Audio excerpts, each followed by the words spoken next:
de hoy, que es la de sufrimiento emocional. Pues le pinchamos aquí. Bueno, aquí me muevo yo. Bueno, pues aquí veríamos que hablamos del sufrimiento emocional, que el otro día no sé por qué alguien me dijo que ya había hablado sobre esto, pero no dentro de los webinars, ¿no? Y aquí comentábamos que las personas que experimentan dolor emocional suelen tener tres creencias que lo retroalimentan y que finalmente acaban convirtiéndolo en lo que nosotros llamamos sufrimiento, ¿no? Identificarla y eliminarla ayuda a desactivar la falsa sensación de control que genera el sufrimiento en sí, porque cuando yo intento controlar algo, cuando no acepto las cosas tal y como son, entonces una especie de control, normalmente a través del juicio, como veremos a continuación, y esto provoca pues ese desasosiego, ese malestar, ese sufrimiento que nosotros llamamos, ¿no? Entonces, continuamos. Lo primero, ¿qué es el dolor emocional? Bueno, pues el dolor emocional no es ni más ni menos que un proceso a través del cual nosotros nos duele algo como consecuencia de un juicio que estamos realizando. O sea, realizamos algún tipo de juicio, ocurre cualquier cosa y entonces esto nos duele. Estos juicios pueden ser conscientes o pueden ser no conscientes. Normalmente son no conscientes, es decir, son automáticos. ¿Esto qué significa? Pues la famosa frase de Buda ya lo comentaba, ¿no? El dolor es inevitable, el sufrimiento es opcional. Desde este punto de vista, pues claro, el dolor que nosotros sentimos como viene en base a automatismos que nosotros desarrollamos en función de las circunstancias que vivimos, de las personas con las que estamos y las cosas que nos ocurren y las cosas que nos dice la gente, pues si yo tengo asociaciones negativas con esas personas, con eso que me ha dicho o las circunstancias que yo estoy viviendo, pues me encuentro con que me duele, simplemente me duele, pero esto es un automatismo. Yo no pienso, uy, me ha dicho esta persona que los tenis no le gustan. Uy, pues ¿será que no le gusto yo? ¿Será que no hago este planteamiento? Luego eso puede ser que lo haga una vez que ya me está doliendo, pero de primero ya me molesta, porque tengo baja autoestima, porque me importa lo que piensen los demás o por cualquier otra razón. ¿De acuerdo? Entonces esto sería pues, lo que sería el dolor emocional. Es decir, cuando me ocurre algo y yo hago un juicio consciente o inconsciente, normalmente inconsciente, que es un automatismo, y lo relaciono porque lo estoy relacionando de forma no consciente con algo. ¿Bien? Muy bien, continuamos. ¿Cuál es la diferencia entonces entre el dolor y el sufrimiento emocional? Bueno, pues la diferencia entre el dolor y el sufrimiento es que el dolor, como es un automatismo, pues yo no puedo controlarlo, por decirlo así. De hecho, esto es una de las preguntas que hacemos mucho en inteligencia emocional, ¿no? ¿La inteligencia emocional sirve para controlar la emoción y los sentimientos? Pues no, desgraciadamente no. La inteligencia emocional sirve para aprender a gestionar tus emociones y sentimientos, pero no para evitarlo. Es decir, el evitarlo sería controlar lo que sientes, controlar los automatismos, los recuerdos que tienes. Esto es imposible, ¿no? Tú no puedes controlar los recuerdos. Lo que puedes aprender es que una vez que te viene ese dolor, una vez que te viene la molestia, gestionarla. Y una vez que yo la gestiono, entonces al gestionarla puedo reducirla o incluso eliminarla en muy pocos segundos, a veces en unos pocos segundos, ¿no? Cuando tengo ya cierta práctica. Entonces, ¿cuál es la diferencia entre el dolor y el sufrimiento? Pues que el dolor es cuando alguien me dice algo, por ejemplo, esto que estaba comentando, alguien me dice que no le gustan mis tenis nuevos, y entonces yo me tomo esto como si estuviera metiendo conmigo, como si estuviera metiéndose no con mis tenis, sino conmigo mismo. A lo mejor simplemente a esa persona no le gustan los tenis porque tienen un color que le disgusta, porque esa persona tiene una asociación negativa con eso, pero yo me lo tomo como si estuviera metiendo conmigo. Entonces a mí me importa mucho quizá lo que tengan que ver los demás, lo que me tienen que decir los demás, y entonces me afectan demasiado.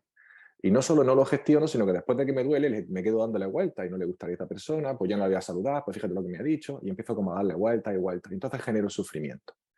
Podríamos decir esto de forma muy sencilla, que el dolor es una forma de regodearse, mejor dicho, el sufrimiento es una forma de regodearse en el dolor, es decir, darle vuelta a situaciones que ya han ocurrido y que yo no puedo cambiar. Yo podría preguntarle a esa persona, a un vecino, a un amigo, a quien sea, ¿y por qué no te gustan? Ah, pues no me gustan por esto, me gustan lo otro, pero vamos, que normalmente tus tenis me gustan y ya no tendríamos ningún problema, quizá, ¿no? Sin embargo, el hecho de que no nos guste algo, nosotros podemos llevarlo a una asociación negativa de algo que nos dolió cuando éramos pequeños, por ejemplo, y luego los quedamos dándole vuelta. Y ese darle vuelta es lo que produce el sufrimiento, puesto que la acción, el acto ya ha ocurrido, ya ha pasado, ya nos han dicho esto. Por lo tanto, lo único que nos queda es aceptarlo. Y la única forma de aceptarlo, como ya sabéis, lo hemos visto en las formaciones, es no juzgando, ¿no? Evitando el juicio. No ese juicio automático que comentamos al principio, sino el juicio posterior, o la idea posterior que tenemos de las cosas. Bien, entonces, ¿cómo puedo evitarlo? ¿Cómo puedo evitar el dolor y el sufrimiento? Bien, como decíamos, el dolor es inevitable, no podemos evitar el sufrimiento. Somos humanos, tenemos una serie de automatismos ya desarrollados, una serie de ideas y de conceptos y de creencias que nos influyen directa e indirectamente, y cuando alguien nos dice algo o ocurre algo, pues simplemente nos vemos afectados por ese programa que ya tenemos grabado en nuestra mente no consciente y que no podemos eliminar. Ahora, lo que sí podemos evitar es el sufrimiento. ¿Cómo evitamos el sufrimiento? Pues evitando darle vueltas. ¿Y cómo evitamos darle vueltas? Pues obviamente gestionando la emoción, gestionando el sentimiento que produce en nosotros. Esto se puede hacer de distintas formas, observando la emoción, observando las sensaciones físicas, como luego ya veremos, técnicas de liberación emocional, y aprendiendo a qué o razonando el por qué esto nos está molestando y la importancia real que puede llegar a tener para nosotros o cómo nos afecta, ¿no? Entonces, a partir de ahí, cuando yo evito darle vuelta, pues simplemente aparece esta sensación bueno, de tenerlo todo bajo gestión, ¿no? Bajo administrar o gestionar todo de manera adecuada para que yo no vaya la cosa más, ¿no? Bueno, entonces, como ya hemos hablado de esto muchas veces, voy a pasarlo un poco rápido y vamos a seguir hablando. Vamos a seguir hablando de algo que tiene que ver con el sufrimiento también y que está relacionado con el locus de control, que también hemos hablado de esto a veces, algunas veces, ¿no? El locus de control es la percepción, un concepto psicológico que viene a decir que es nuestra percepción, la percepción que tiene alguien acerca de dónde se localiza la causa del acontecimiento de su vida. Es decir, que si esa persona piensa que hay que yo gestiono y controlo aquello que a mí me pasa, que yo soy el dueño de mis pensamientos, que soy el dueño de mis emociones, que yo puedo gestionar mis emociones, que lo que pase fuera muchas veces o casi nunca puedo modificarlo, puedo cambiarlo, salvo que sea algo, un problema que pueda solucionar. Normalmente lo que pasa fuera pues nos pueden producir conflictos, que es ese dolor que hablábamos antes. Pero cuando yo entiendo que esto no tiene por qué afectarme, esto sería un locus de control interno. Y luego estaría el locus de control externo, que básicamente sería al contrario. Diría que yo no puedo gestionarme, yo no puedo controlar nada de lo que pasa afuera, eso es verdad, pero lo de fuera sí que me afecta y eso yo no puedo gestionarlo, ni puedo administrarlo, ni puedo hacer nada, ¿no? Ese sería el locus de control externo. Aquí vemos ejemplos claros, por ejemplo, una persona que tiene un locus de control interno, si tiene las cosas claras, tiene los objetivos claros, o para tener un locus de control interno, es importante tener los objetivos claros, qué quieres en tu vida, hacia dónde te diriges, tener una buena priorización y planificación, como ya hemos hablado muchas veces, y todo eso nos va a generar pues, una sensación de control, de empoderamiento, de gestión de emociones que van a hacer que sé lo que tengo que hacer, sé hacia dónde tengo que ir y por lo tanto esto me va a ayudar a sentirme mejor conmigo mismo y con los demás, ¿no? Porque todo acordaros que siempre parte de dentro. El locus de control externo, por ejemplo, son las personas que se están quejando, ¿no? Que viven en el victimismo. Se quejan de la política, se quejan de los políticos, se quejan de la economía, se quejan del precio de la gasolina, se quejan constantemente de todo y de dónde vamos a llegar y su mentalidad siempre está asociada en lo que ocurre fuera y en los malestares que producen lo que ocurre fuera. Y claro, pues esto tiene pues, muchas problemáticas, porque al final esas personas no están constantemente sintiéndose mal y normalmente están sufriendo, porque creen que las cosas no dependen de ellos, creen que el cómo piensan o el cómo se sienten no dependen de ellos en ningún caso. Por supuesto, estas personas rara vez van a ir a un facilitador, a un terapeuta, a un curso de inteligencia emocional, porque piensan que esto son tonterías, que esto no hay forma de controlarlo y que por lo tanto pues, están condenados a sufrir, ¿no? Bien, entonces aquí tenemos un pequeño diagrama que vamos a hacer un poquito más grande para que lo veáis, que es el locus de control, y hablamos de autocontrol interno y autoeficacia. Cuando yo tengo el locus interno, que es este que tenemos aquí, el de la izquierda, pues podemos ver que ese autocontrol interno y autoeficacia que yo tengo es que las cosas las pongo dentro de mí, las cosas dependen de mí. No puedo controlar ni gestionar las circunstancias que ocurren fuera, ni puedo modificar ni cambiar lo que la gente dice fuera de mí, pero sí puedo ver cómo yo me lo tomo, sí puedo gestionar cómo reacciono, al menos no inicialmente, pero sí a nivel secundario, ¿no? Al final, cuando ya tengo la emoción, cómo reacciono ante eso, cómo darme cuenta. Esto son las personas que quieren aprender, que quieren desarrollarse, que quieren crecer personalmente. Estas son las personas que tienen un locus de control interno o al menos que empiezan a tenerlo.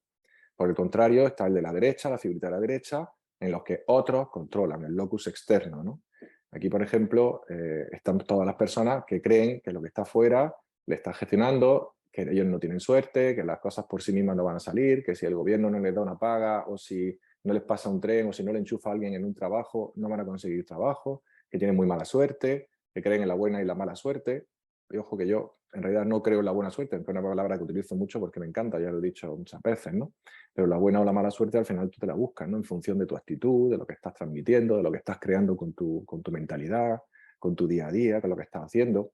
Entonces, nosotros tenemos que buscar siempre un locus de control interno, o sea, responsabilizarnos, que es lo contrario del victimismo, de lo que realmente ocurre, no culpabilizarnos, responsabilizarnos de las cosas que ocurren o que no ocurren, no de lo que ocurre fuera, sino de lo que ocurre dentro en función a lo que ocurre fuera. Y esto es el crecimiento y el desarrollo personal y, por supuesto, esto es inteligencia emocional. Muy bien, continuamos. Las creencias limitantes de las personas que sufren. Esto es interesante tanto para las personas que sois alumnos, pacientes, como para las personas que sois facilitadores y terapeutas, porque a la hora de trabajar con nuestros clientes, a los que sois terapeutas, o facilitadores o psicólogos, pues nos va a ayudar a entender ciertos conceptos que hasta ahora estaba pues lastrándonos, ¿no? Todas las personas que han sufrido en el pasado, que están sufriendo hoy o que vayan a sufrir en el futuro, tienen alguna de estas creencias limitantes.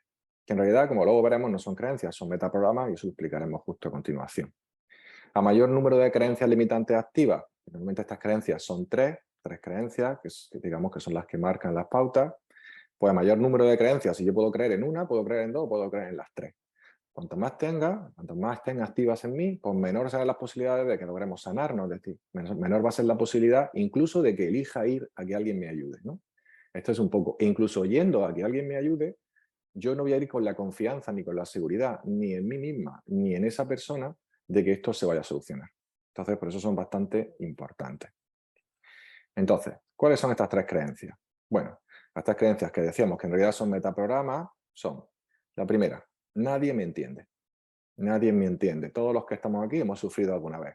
Y cuando no hemos sufrido, si nos acordamos de cómo nos sentíamos entonces, si nos ha dejado una pareja, si hemos perdido un familiar, si estábamos de duelo, si hemos perdido un trabajo, si teníamos miedo de que, o temor a que nos echaran, a que perdiéramos nuestra casa, a todo el mundo hemos pasado por alguna situación complicada y difícil y todos en algún momento hemos sufrido. Así que todos podemos sentirnos identificados con una o más de estas creencias y las personas que estéis sufriendo hoy probablemente todavía estaréis identificando. Y esto es interesante también para vosotros. Nadie me entiende. Estoy solo o sola en esto. Esto me lo como yo, el marrón me lo como yo y no tengo manera de salir de aquí. Si tú no has experimentado lo mismo que yo, no puedes comprenderme y por lo tanto no puedes ayudarme.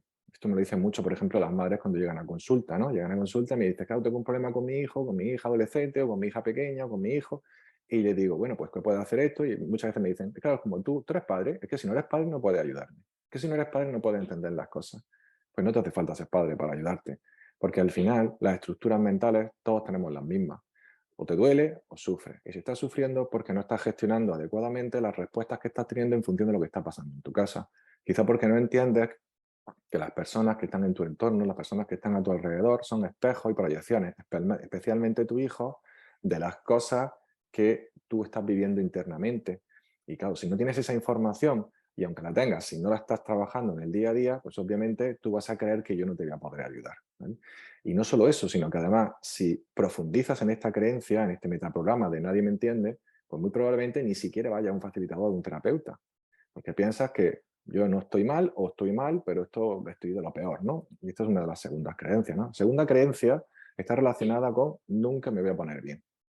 Cuando nosotros estamos sufriendo, cuando estamos en la cúspide del sufrimiento, pensamos que no nos vamos a curar, que no nos vamos a sanar, que vamos a estar sufriendo siempre, que no voy a salir de este problema o no voy a salir de este conflicto. Y si mejoro, los síntomas o el miedo acabarán volviendo. ¿Cuántas veces los que sois facilitadores habéis estado en consulta y habéis visto, o incluso los que estáis como pacientes, habéis llegado a consulta y habéis dicho, no, no, es que siento que ahora ya no me siento tan mal, ahora parece que me siento mejor, pero es que sé que el miedo va a volver. Es que sé que esto va a seguir volviendo. Es que el síntoma, el dolor va a venir. Es que me van a seguir, es que el cáncer puede volver otra vez. Es que, y estamos siempre con ese ron, ese sufrimiento de darle vuelta a algo que yo no puedo gestionar más allá de cuidarme, ¿no? Por ejemplo, si estamos hablando de una enfermedad. Entonces, sé que nunca voy a sanar. Esto sería otra, no me voy a poner bien, sé que nunca voy a sanar. Y muchas veces la gente te dice, me he rendido, ¿no? Hay personas que se han rendido. Muchas personas que están, que yo, por ejemplo, que estuve trabajando, o he estado trabajando mucho tiempo con la Asociación del Cáncer, y te venían personas que tenían cáncer, a veces el mismo tipo de cáncer, en el mismo estadio, y nada más que por la actitud que tenían ya sabías quién se iba a salvar y quién no, quién iba a mejorar y quién no iba a mejorar. Cuando tú una persona ya te has rendido, es muy difícil ya trabajar con esa persona porque ya no confía en el proceso. Si no confía en el proceso, no confía en sí misma, no confía en ti, pues mal asunto, ¿no? Esto es un poco la siguiente dinámica. Que luego veremos que la confianza es el razonamiento común de las tres creencias, ¿no? De los tres metaprogramas. La tercera está relacionada con soy la única persona que está mal. O si no soy la única, soy la que peor está de todos. Esa es la tercera metaprograma o tercera creencia que tienen las personas que sufren. Recordad, no tenéis que tener todas, pero cuando estamos sufriendo, casi siempre tenemos como mínimo una o dos, y a veces tenemos hasta las tres, ¿no?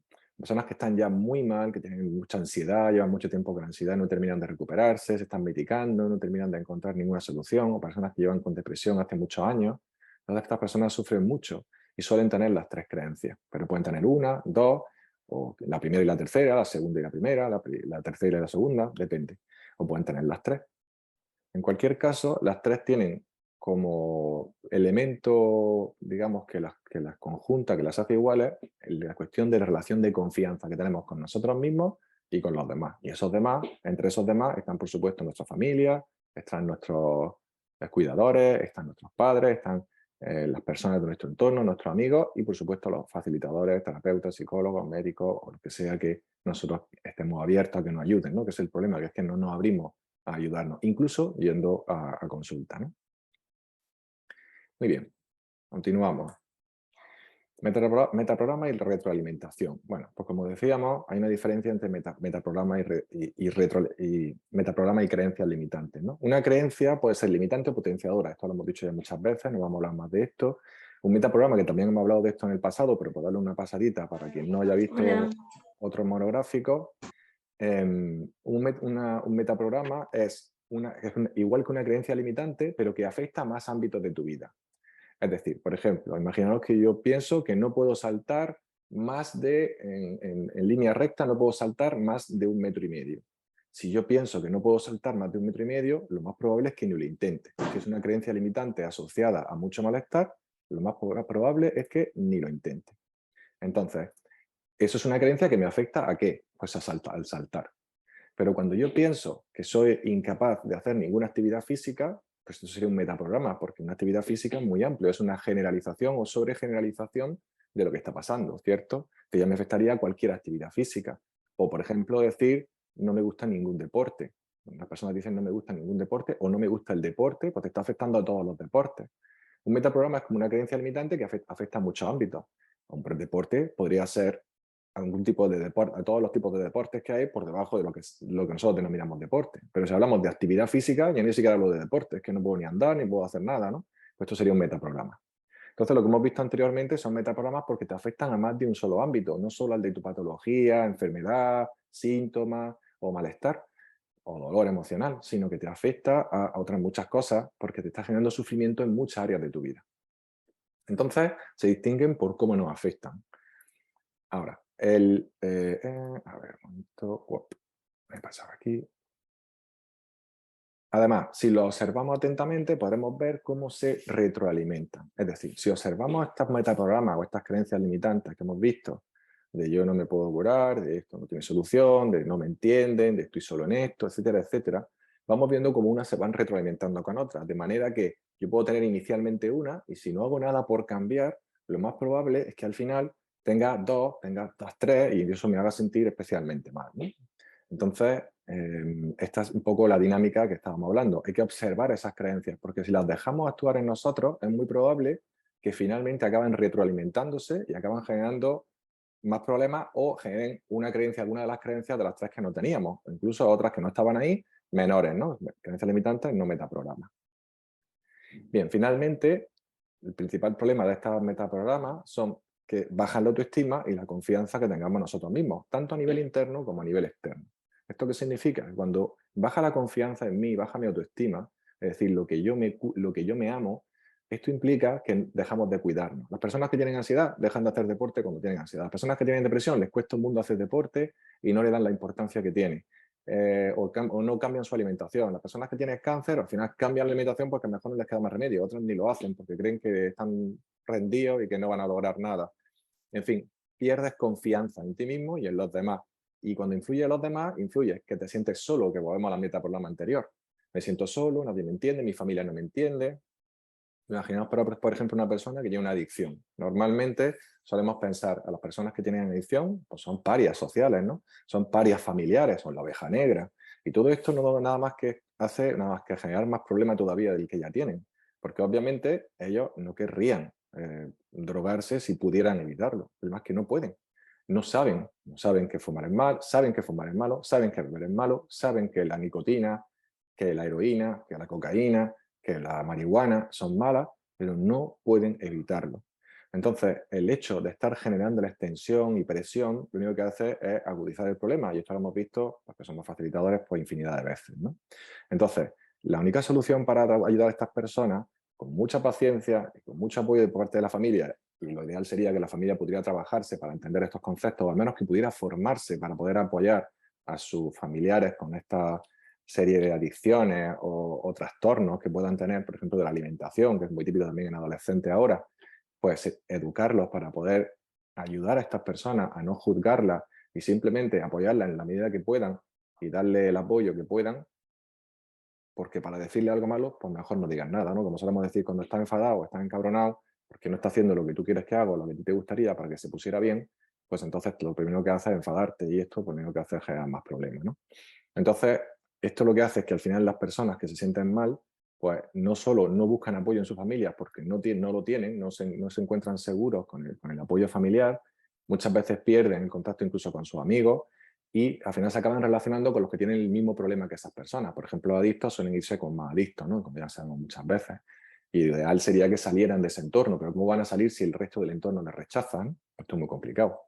Y luego, por otra parte, estas personas generan una idea de que las personas que tenemos que ayudarles, como podemos ser facilitadores, terapeutas, a veces los propios familiares que sí tienen algún familiar que está más preparado, que tiene más trabajo de fondo, más crecimiento y desarrollo personal, no tienen la capacidad de acercarse a ellos porque ya no confían. Acordaros que como todo interno, si yo no confío en mí, pues no confío en nadie, no confío en ningún terapeuta, no confío en ningún facilitador. Y incluso cuando mi familia me obliga a ir al facilitador y al terapeuta, resulta que yo no genero una relación de confianza, o los que somos facilitadores nos cuesta mucho trabajo generar una relación de confianza porque esa persona no está confiando. Entonces, esa debería de ser para los facilitadores la primera meta o la primera tarea, ¿no? Generar una relación de confianza para que esa persona pueda confiar en ti, pueda abrirse, y algo en lo que he estado trabajando mucho durante estas 6 últimas semanas, ¿no? Bien, continuamos. ¿Cómo las puedo identificar y eliminar? Bueno, las preguntas dirigidas, como ya hemos dicho muchas veces, pues son una forma maravillosa de detectarlas. Esto lo vemos en nuestra formación de inteligencia emocional lingüística, en la magia de las palabras. Y las preguntas dirigidas serían, ¿te sientes solo? ¿Te sientes entendido? ¿Crees que esto tiene solución?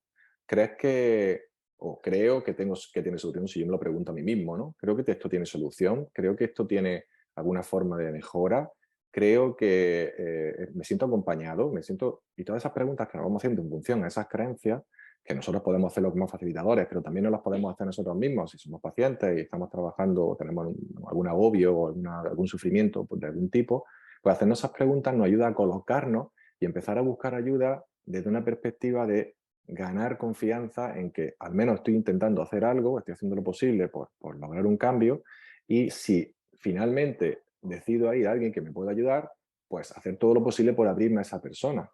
Porque el mero hecho de abrirme a esa persona y confiar en la otra persona y sentirme seguro y no juzgado por la otra persona, automáticamente ya genera un cambio en mí que pueda empezar a mejorar, a cambiar las cosas y a mejorarlas. Entonces esto sería súper importante, ¿no? Las preguntas dirigidas es una forma muy buena de hacerlo. Para identificar esto también podemos hacerlo y de eliminarlo, podemos hacerlo a través, ya sabéis, de la conciencia emocional, que practicamos la inteligencia emocional práctica 1, del despertando al maestro interior, que por cierto en el próximo vamos a hacer unas dinámicas nuevas, muy chulas con respecto al tema de la conciencia emocional, darle más importancia a todo esto. Y en general, pues prestarle más atención a nuestro cuerpo, ¿no? Porque cuando nosotros, las personas que sufren, no quieren sentir. Una de las razones por las que también sufrimos es porque negamos el dolor. Nos está doliendo algo, tanto física como emocionalmente, ¿eh? Estamos sintiendo ese algo y entonces nos negamos a poder vivirlo, a poder experimentarlo, como si eso no lo quisiéramos en nuestra vida. Cuando, pues, nos gusta o no nos gusta, está ahí, ¿no? Entonces, al no aceptarlo, a no prestarle atención a nuestro cuerpo, nos estamos generando como una especie de coraza emocional, como de sordina emocional en la que yo dejo de percibir los sentimientos, las emociones que estoy experimentando en cada momento y por lo tanto cada vez me vuelvo más duro, más estructurado y eso genera pues cada vez más problemas, como la pescadilla que se muerde la cola, ¿no? Y por supuesto, pues para eliminarla, pues podríamos utilizar las técnicas de relajación porque nos van a conectar con nuestras sensaciones físicas y esto nos va a ayudar a hacer conciencia emocional, como ya sabemos. Las técnicas de liberación emocional que aprendemos en cualquiera de los talleres o formaciones o retiros que hacemos en el Instituto de Conciencia. Y, por supuesto, pues el mindfulness, la meditación, pues son muy útiles para encontrar alivio al malestar, ¿no? En este punto tengo que decir que son útiles a la hora de desconectar el control del ego, ¿no? Que al final es una de las funciones de la meditación y del mindfulness, ¿no? Conectarse en el presente para desconectar, aunque sea temporalmente, de ese control exhaustivo que tiene el ego de todo y de control de estar observando todo y claro, negarse a eso que está observando, ¿no? Porque al final la meditación lo que logra es, cuando tú te conectas al presente, lo que estás sintiendo es una sensación de como si las cosas fueran nuevas, ya sabéis los que meditáis hace tiempo, de gratitud con respecto a lo que tenéis, y también puede ser que haya una especie de desconexión de ese yo egótico y se produce como una especie de ensoñación, ¿no? Sin sueños, ¿no? Una especie como si estuvieras dormido, pero sin dormirte, y esos son estados de presente, y entonces se producen esas reconexiones neuronales que comentamos muchas veces pues, en nuestras formaciones de compasión activa, nuestros talleres de compasión activa de meditación. Que por cierto, el próximo que vamos a hacer también vamos a tener bastantes novedades porque llevo 6 semanas dándolo todo. Bueno, pues vamos a ir terminando ya. Vamos a terminar con una frase que tiene que ver mucho con lo que estábamos hablando y dice: el sufrimiento llega cuando tus pensamientos acerca de cómo deberían ser las cosas no encajan con lo que en realidad son. Es decir, esto no solo tiene que ver con las expectativas, que dices que las expectativas son de una manera, entonces tú tienes expectativas y cuando no coincide con tu expectativa empiezas a sufrir. Es que las cosas ya se han dado de una manera determinada y cuando se están dando de esa manera, tú aún así te sigues nevando, sigues como tirando de cómo deberían de ser, ¿no? En lugar de afrontar cómo son. Entonces, cuando nosotros nos negamos a ver las cosas como son y empezamos a, digamos, imaginar cómo deberían de ser, y vemos esa comparativa, ya sabemos que las comparaciones son odiosas, y empezamos a comparar nuestra versión con la versión real de lo que está ocurriendo, entonces empieza el sufrimiento, ¿no? Es decir, estamos dándole vueltas. También el sufrimiento aparece, como hemos dicho antes, al darle vuelta a las cosas, y darle vueltas como consecuencia de pensar que las cosas no deberían de ser así, o no te gustaría que fueran así, o te gustaría que fueran de una manera totalmente diferente, ¿no? Así que bueno, esta es la frase de Brad Warner que me gustó. Y por último vamos a ver el tema de las ideas clave, ¿no? Bueno, pues sufrimos porque no aceptamos juzgando lo que ya está pasando, es decir, ya está pasando algo y nosotros juzgamos las cosas, las juzgamos como buenas, malas, desagradables o como lo que sea y eso nos hace sufrir más, o simplemente nos negamos a sentir o aceptar que ya nos está doliendo, que el dolor ya está ahí, o nos hartamos, o nos frustramos, o nos genera impotencia y al final esto, el regodeo en el dolor genera sufrimiento. Los metaprogramas de los que estábamos hablando, de estas creencias limitantes que afectan a muchos niveles y que son generalizaciones, nos impiden pensar en la posibilidad de sanar. O sea, muchas de las personas que nunca irían a un terapeuta o que piensan que eso no sirve para nada, pues esos son sus propios metaprogramas que están actuando en su propia contra, ¿no? No confían en sí mismos, no confían en los demás, creen que así están, que tienen que vivir con esto, que tienen que vivir con ese malestar y que tienen que afrontarlo, ¿no? Que por una parte es verdad y por otra parte, pues siempre buscar ayuda pues, nos va a ayudar, ¿no? Nos va a mejorar. Todas las personas que sufren tienen una o más creencias limitantes en común, de esas 3 que hemos visto, y al final, la 1, 2 o 3, al final va generando cuantas más haya, mayor desconfianza y menor autoestima vamos a tener, y por lo tanto, menos vamos a confiar en las demás personas, incluidos familiares, amigos, terapeutas, etcétera. Y por último, pues identificarla, eliminarla y recobrar la confianza, pues son clave para sanarnos, ¿no? Y bueno, pues hasta aquí hemos llegado con el sufrimiento emocional. Vamos a cámara FaceTime integrada y aquí estamos. Me vuelvo acá. Ti, ti, ti, ti, ti. Bueno, pues nada, ahora ya sí el momento, hemos tardado 30 minutitos, tenemos 10 minutitos todavía para que podáis hacer vuestras preguntas, vuestras cuestiones. Voy a poder cambiar la vista para poder veros a todos. ¿Cómo habéis quedado? ¿Tengo fuerte después de verano o no? ¿Qué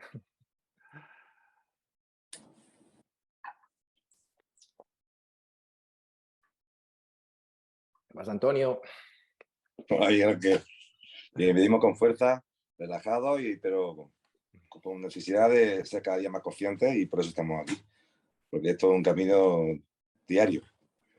Yo te digo, y además de verdad. Muy bien, ¿alguna duda con lo que hemos comentado? ¿Alguna experiencia que queréis compartir? ¿Algo que hayáis vivido vosotros de lo que hemos estado diciendo? ¿O que hayáis visto en otras personas? Tanto como los que sois facilitadores, como los que estáis como pacientes, o como o estáis trabajando con los cursos, con el desarrollo personal.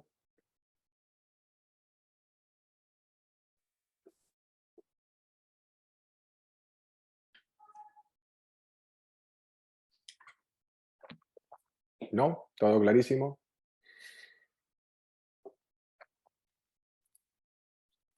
Yo tengo una duda. Como tú has dicho antes, hay gente que tiene un dolor, un sufrimiento que pues, se puede ver, ¿no?, a distancia, pero ellos como que se niegan, ¿no? Como tú dices, a ir a un terapeuta, a un facilitador o alguien que pueda ayudarles. Es decir, que directamente ellos como que no quieren, ¿no? Y mi pregunta sería, ¿cómo se puede acceder a ellos? Es decir, dejándolo hasta que ellos se den cuenta, o hay alguna forma un poco de ayudarlos de otra forma para que ellos vean que se están cerrando ahí. Vale, estábamos comentando antes del tema de la confianza, ¿no? La confianza está desarrollada está asociada con la certidumbre y está asociada con la seguridad. Entonces, cuando yo no tengo seguridad de que, o pienso directamente que nadie me puede ayudar, obviamente, cuando yo pienso que ya una de las creencias del programa es nadie me puede ayudar, ¿no? O sea, nadie me entiende, estoy solo y esto no voy a curar nunca. Cuando yo pienso esto y yo me creo esto a pie juntillas, automáticamente la confianza en cualquier tipo de proceso se desvanece absolutamente, ¿vale? Entonces esto tenemos que entenderlo, ¿no? Imagina una persona que tiene alguna patología psicológica o tiene una adicción, ¿no?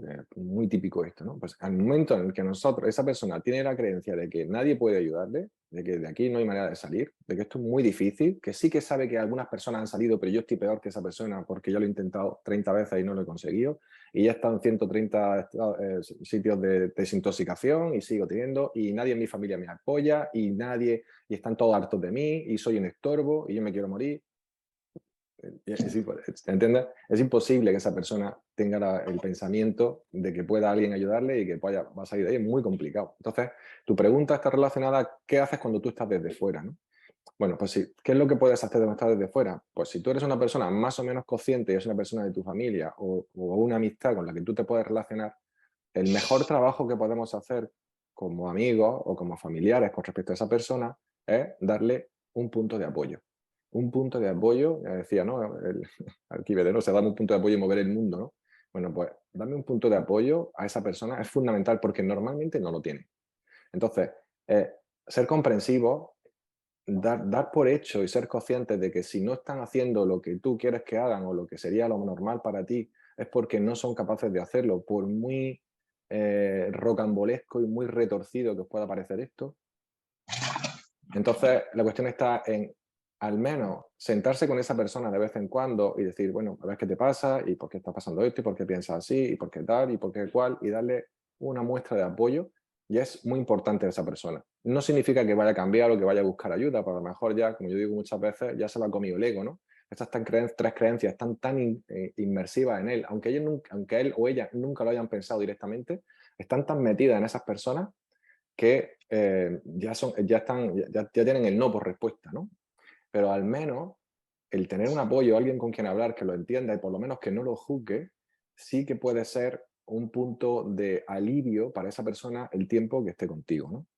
Entonces, no es tanto que tú puedas lograr un cambio en esa persona, nosotros no podemos cambiar a los demás, pero si realmente te importa esa persona, una de las formas de ayudarle sería darle ese apoyo sin juicio y hacerle entender que comprende que se comporta así porque no tiene otro remedio, porque tiene una serie de traumas, de trastornos del desarrollo o de cualquier otra cosa de cuando era muy pequeño que le están afectando de esta forma, o otro tipo de energías, como ya sabéis algunos que me seguís dentro de las terapias, ¿no?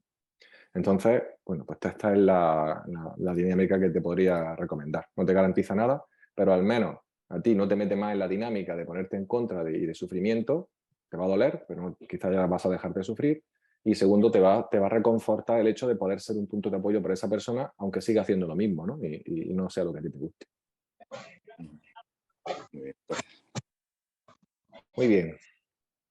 ¿Alguna pregunta más? Miguel Ángel, una Sí. experiencia que yo he tenido este verano con una serie de amigas, es que me suelen decirte, eso te sirve a ti, pero a mí no. Y creo que va por ahí el hecho de que tienen muy imbricadas esas creencias y no son capaces aún de separar una y otra. Porque ellas ven, por ejemplo, que yo sí que hago una serie de trabajos, que está en la webinar. Hoy, por ejemplo, le he enviado el enlace. Y una de ellas está metida en un sufrimiento emocional total y absoluto. Y es un rechazo a la solución que pueda llegar a tener. Sí. Esa Bueno, resistencia. nosotros cuando hablamos de, gracias María José, cuando hablamos de adicciones, ¿vale? Hay dos tipos de adicciones. Igual que está, sabéis que los que, bueno, sabéis un poquito de psiquiatría, hablamos de depresión, una depresión mayor, que es una enfermedad grave, psiquiátrica, psicológica, psiquiátrica. Se divide en dos tipos, ¿no? La endógena y la exógena. Las endógenas están relacionadas con la química interna. O sea, según la psiquiatría, la medicina psiquiátrica, lo que dice es que nosotros tenemos un desequilibrio a nivel endocrino, a nivel del sistema hormonal, que empiezan a producir una serie o deja de producir una serie de sustancias que hacen que nosotros nos desequilibremos psicológicamente, ¿no? Yo esta parte nunca he terminado de entenderla muy bien. No digo que no exista, simplemente digo que creo que siempre va a haber un componente externo y ese componente externo puede ser una mala alimentación, el cuidarse muy poco o cualquier otra cosa, ¿no? O quizá otro tipo de droga o otro tipo de sustancias que estés consumiendo. Pero bueno, en cualquier caso están las endógenas que son internas y las exógenas que son externas. La situación externa puede ser un duelo, puede ser una pérdida del trabajo, puede ser una separación, puede ser la pérdida de un familiar. Esas son las razones exógenas, ¿no?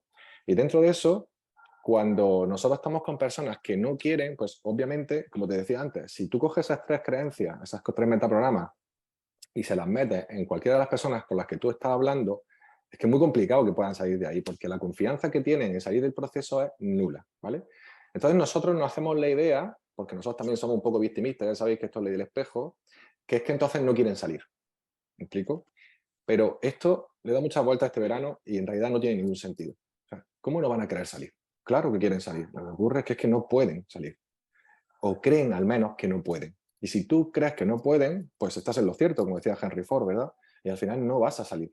Entonces, habría que hacerle estas preguntas. Quizá este webinar te pueda servir, no quizá a ella, pero sí a ti, para poder hacer unas preguntas dirigidas en relación a esto y saber si esa persona estaría dispuesta, si tiene esas tres creencias, a hacérselas a cuestionárselas, ¿no?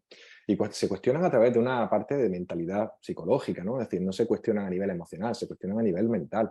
Es decir, ¿por qué crees que esto es verdad? Al fin y al cabo, acordaros que las creencias muchas veces tienen una razón de ser para nosotros, que tienen mucho sentido, pero cuando empiezas a hacer dos o tres preguntas más o menos orientadas, se quedan sin argumentos, ¿entiendes? Porque realmente no hay argumentos para desarrollar eso, ¿no? Para que realmente eso sea cierto, ¿no? Entonces, esta sería una forma, de nuevo, ser un apoyo, en lugar de ser una crítica para esa persona que ya se siente criticada por todo el mundo, ser un apoyo para esa persona y quizá en un momento determinado que tenga una relación de confianza, aunque sea mínima contigo, poder hacerle ciertas preguntas para que al menos, como meter un poco la cuña, que digo yo, meter la cuña y abre un poquito para ver por qué o de qué manera puedes razonar esas creencias, porque en realidad esas creencias pues, son limitantes y no son reales, ¿no? Acordado la brújula emocional que vemos en el maestro interior, ¿no?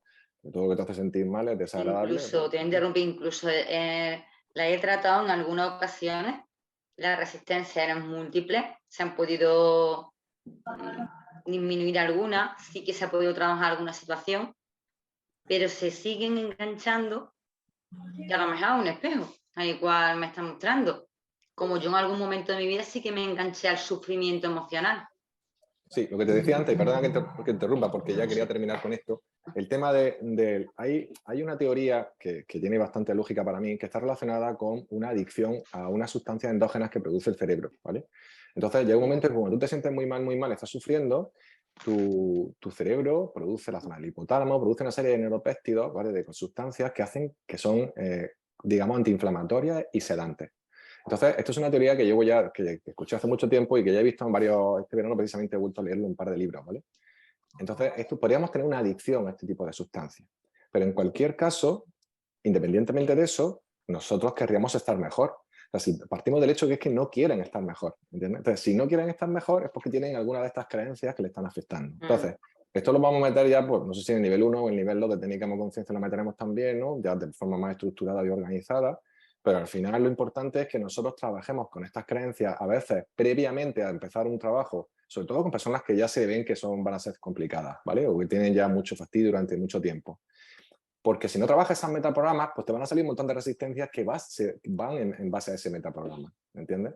Si la persona entra y ya no tiene confianza en ti, si esa persona entra y ya piensa que no se va a curar, que va porque va a probar, porque ya ha probado de todo, pero ya viene frustrada o frustrado, pues ya lo tiene muy complicado de primeras, ¿me entiendes? Que eso es lo que te llega. Seguramente, bueno, no sé si te ha pasado a ti, pero a tu enfermera seguramente te habrá pasado. A mí me pasa muchas veces decir, yo vengo de todo y yo no confío en nada. Ya vengo aquí porque me han dicho qué tal y qué cual, pero bueno, pues esto es muy común, ¿sabes? Pues todo esto viene de esos 3 metaprogramas, ¿vale? Eso es lo que está estructurando durante este verano y creo que es una herramienta muy poderosa para poder empezar a trabajar, no con todo el mundo, pero sí con personas que tengan más complicaciones, ¿vale?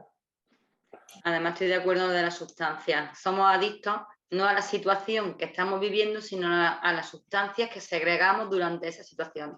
Sí, esto es una de las teorías que sostiene esto y esa sería nuestra adicción, porque al final nos acaba sedando internamente, o sea, nos acabamos sintiendo bien.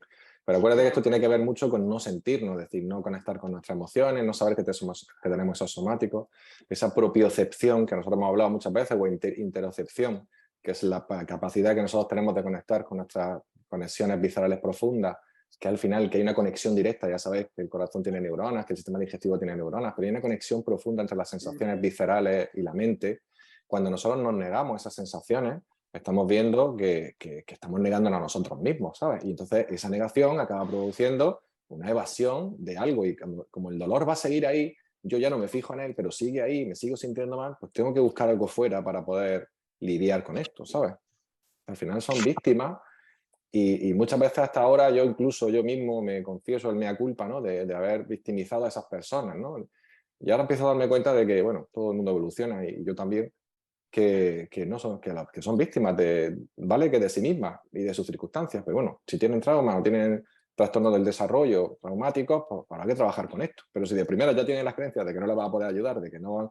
El otro día, por ejemplo, estaba con un chaval que me lo encontré en un bar y que es paciente mío y tal, y me estaba hablando con él y empezamos a hablar y cuando hablé con él le dije algo que a él le despertó y dice, que me has dicho esto, algo así como que yo tenía también algún conflicto con algo, ¿no? Y entonces él lo tomó rápidamente como se había dado 2 o 3 sesiones conmigo, pero que no se había abierto. Entonces, pues llevaba 2 o 3 cervezas de más y me dijo, oye, pues fíjate, me has dicho esto y ahora ya siento que, no sé, como que la relación ha cambiado, ¿no? Que esto puede ser diferente. Que yo cuando llegué a tu consulta ya te dije que yo de mí no iba a sacar nada, porque es que yo no confiaba, es como una barrera que me ponía yo mismo. Pero ahora que me has dicho esto, estoy más tranquilo y como que, no sé si me llamará o no me llamará, pero solo te digo lo que me dijo, ¿no? Y me llamó la atención esto, ¿no? La importancia del proceso de confianza. Dice, yo mismo tenía una barrera que él no me dijo cuando estaba en consulta y que yo debería haber notado, pero claro, ¿cómo nota eso? En función, si tú me estás pidiendo ayuda, lo normal es que te entregue en cuerpo y alma la ayuda, ¿no? Porque yo voy a entregarme en cuerpo y alma como facilitador, que tú estés lo mejor posible, ¿no? Y esta es un poco la dinámica. Bueno, pues lo tenemos que dejar aquí ya, que ya se me dio un poco el tiempo. Espero que os haya gustado. Ya sabéis que esto se está grabando. Si queréis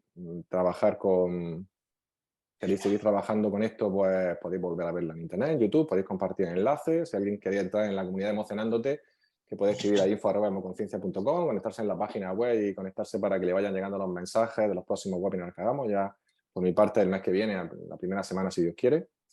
Y que muchas gracias por estar aquí. Nada, besos, abrazos allí donde estéis. Buenas noches y estamos en contacto.